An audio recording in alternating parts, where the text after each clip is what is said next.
My name is Marquita Scott. I am an electrical engineering major attending Florida Atlantic University in Boca Raton, Florida. I'll be graduating in spring of 2018. This summer, I attended the University of Florida SURF program. I worked in the College of Engineering in the Electrical and Computer Engineering department and worked with Dr. Mark Law and Dr. Aaron Patrick. My project is entitled Simulation of Extracellular Potentials Created by Nerve Fibers.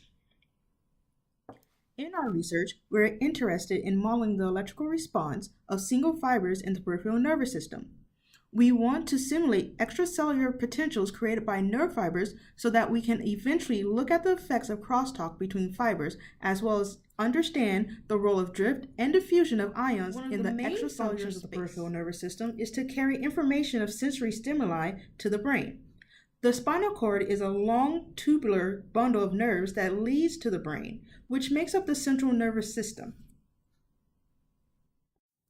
Peripheral nerves stemming from the spinal cord innervate muscle and touch receptors in the skin. Peripheral nerves transfer the sensory stimuli from receptors to the brain. Within the peripheral nerve, there are different nerve fibers, which range in sizes and are classified as A alpha, A delta, and last, the smallest, the C fiber, which is the fiber we are mainly concerned with within our research, simply because it is unmyelinated and can be simplified as a line source of current, and thus is the easiest to simulate in 2D. The language that is used to convey the code from sensory receptors to the central nervous system is voltage. The receptors, which are the coders, give the message to the axons, or the single nerve fibers. The axons then relay the code given by the receptors to the spinal cord, which then goes to the brain. C fiber receptors send codes for different stimuli. The stimuli could be heat, cold, and pain, each having a different response to the stimuli it is associated with. Now that we know that the information is coded with voltage spikes, we want to focus on one spike and understand the physical basis for it.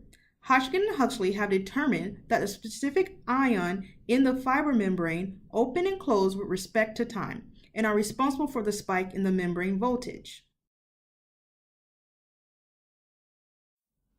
Here we have a circuit representation of the Hodgkin-Huxley equations.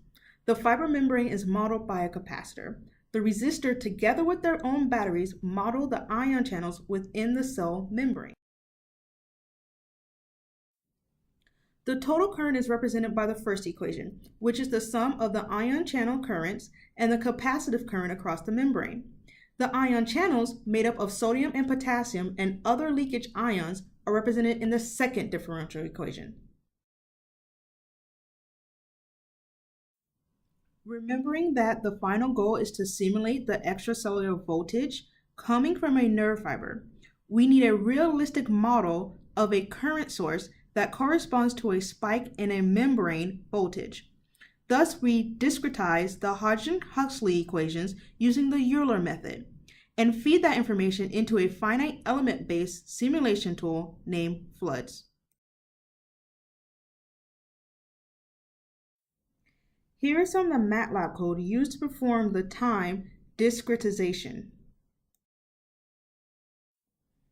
What we see is the simulated response of the membrane voltage and calculated total current with respect to time.